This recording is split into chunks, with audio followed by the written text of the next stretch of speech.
Құлақ шыңылдау деген нәрсе бар ғой. Осы кезде салауат айтсын дейді пайғамбарымыз. Кейде шың ете қалады ғой біз. Білеміз ғой, иә? Пайғамбарымыз саллаллаху алейхи айтады. Кімде-кімнің құлағы шыңылдайтын болса дейді. Тың деп шыңылдап қалады біз. Сол уақытта бірінші мені еске алсын, және мына бір дұғаны айтсын дейді.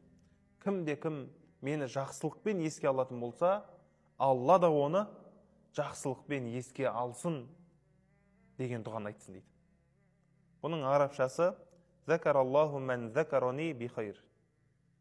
Бұның арабшасын айтса да болады, қазақшасын айтса да болады. Кім мені жақсылықпен еске алса, оны да Аллах тағала жақсылықпен еске алсын дейді. Яғни бізде сөз бар ғой, оң құлағың шыңылдаса біреу мақтап жатыр, сол құлағың шыңылдаса біреу сені жамандап жатыр деген, олай да болуы мүмкін, оны Алла білуші.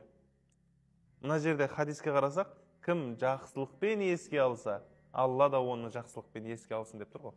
Мүмкін сені жақсылықпен еске алған болуы мүмкін біреу. Және мына кітаптың ішіне келтіреді, ғалымдарымыз айтады,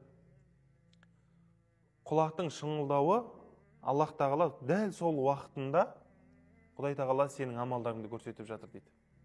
Сондай болуы мүмкін дейді.